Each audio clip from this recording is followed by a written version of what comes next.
Hello বন্ধুরা, কেমন আছো তোমরা? আশা করছি সবাই খুব ভালো আছো। শুভ রথযাত্রার শুভেচ্ছা জানাই সবাইকে। সবাই খুব ভালো থেকো। আজকে আমি কি রান্না করব দুপুরবেলা সেটাই তোমাদের সাথে শেয়ার করছি। তো আমি আজকে করব পুঁই শাকের রায়তা। তার জন্য আমি পুঁই শাকগুলোকে ভালো করে বেছে কেটে ধুয়ে রেখেছি। আর আমি করব এখানে আমুদি মাছের উচ্ছে আলু দিয়ে ঝাল। মাছগুলোকে ভালো করে বেছে আমি লবণ হলুদ মাখিয়ে রেখেছি। উচ্ছে আলুতেও লবণ হলুদ মাখিয়ে নিয়েছি। এখানে নিয়েছি পেঁয়াজ কুচানো, টমেটো কুচানো, কাঁচা লঙ্কা কুচানো, আর বাটিতে নিয়েছি আমি 2 রকমের সর্ষেটা আমি বেটে নেব। আর এখানে আমি ছেলের জন্য তরকারি করবো, তাই একটু সবজি আর একটা চিংড়ি মাছকে ভালো করে ধুয়ে কেটে লবণ হলুদ মাখিয়ে রেখেছি। এখানে আমি শাকে দেবো বলে নিয়ে নিয়েছি পেঁয়াজ কুচানো, কাঁচা লঙ্কা কুচি, টমেটো কুচি আর রসুনটাকে আমি একটু থেতো করে নেব। গ্যাসে কড়াই বসিয়ে দিয়েছি, কড়াইটা গরম হয়ে গেছে। আমি অল্প অল্প করে মাছটা ভেজে নেব। আর এক পাশে কড়াই বসিয়েছি, ছেলের জন্য তরকারি বসাবো। কড়াইতে তেল দিয়েছি, এর মধ্যে আমি দিয়ে দেবো চিংড়ি মাছটা তেলে দিলে খুব ছিটকায়, সেই জন্য আমি চাপা দিয়ে দেবো। চাপা দিয়ে মাছটাকে ভালো করে ভাজা হয়ে গেছে আমার।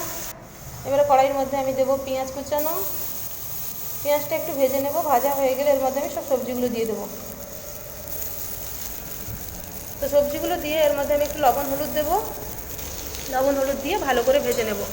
সবজিটা একটু ভাজা হয়ে গেলে এর মধ্যে আমি জিরের গুঁড়ো, ধনের গুঁড়ো দেবো। একটু সেদ্ধ হয়ে গেলে এবারে এর মধ্যে জল দেবো, জল দিয়ে চাপা দিয়ে দেবো। ফুটে উঠলে মাছ দিয়ে আমি নামিয়ে নেব। এখানে আমি আমুদি মাছগুলোকে ভেজে রেখেছি। আর এখানে দেখো আমি সর্ষেটাও বেটে নিয়েছি। এখানে আমি শাকটা সেদ্ধ করে নিয়েছি। এবার কড়াইয়ের মধ্যে তেল গরম করতে দিয়েছি, তেল গরম হয়ে গেছে, এর মধ্যে দিয়ে দেবো পেঁয়াজ কুচানো। এখন আমি মাছের ঝালটা রান্না করব। তো পেঁয়াজটাকে একটু ভালো করে ভাজতে হবে। পেঁয়াজটা আমি একটু ভালো করে ভেজে নিই। আর দেখো আমি এখানে কিন্তু আলুগুলোকে ভেজে নিয়েছি, আলুও ভেজে নিয়েছি, এখানে উচ্ছেগুলোও ভেজে তুলে নিয়েছি। এখানে আমার পেঁয়াজটাও ভালো করে ভাজা হয়ে গেছে। এর মধ্যে আমি কাঁচা লঙ্কা কুচি আর টমেটো কুচি দিয়ে দেবো।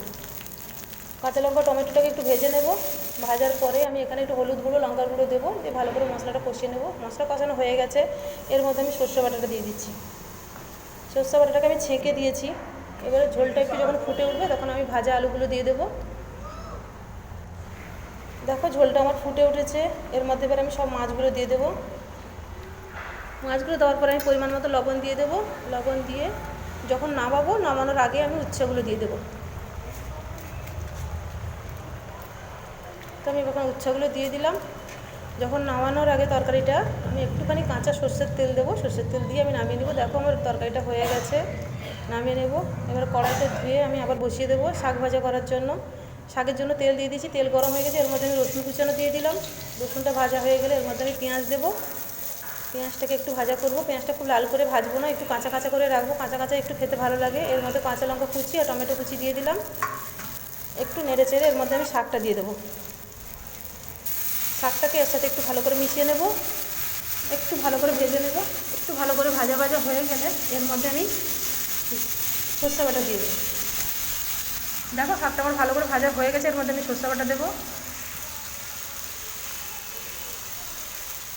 সর্ষে বাটাটা দিয়ে এবার ভালো করে আমি শাকটাকে ভেজে নেব। আর একটু ভাজা হয়ে গেছে, ভাজা হওয়ার পরে একটু কাঁচা সর্ষের তেল দিয়ে আমি নামিয়ে নেব। দেখো আমার শাকটা কমপ্লিট হয়ে গেছে রান্না করা। এবারে আমি নামিয়ে নেব। দেখো আমার রান্না করা দুপুরবেলার কমপ্লিট হয়ে গেছে। এবারে ছেলেদেরকে স্নান করাবো, খেতে দেবো। খুব ভালো থেকো সবাই। রান্নাগুলো কেমন হলো একটু লাইক কমেন্ট করে জানিও। ভালো থেকো, টাটা, বাই বাই।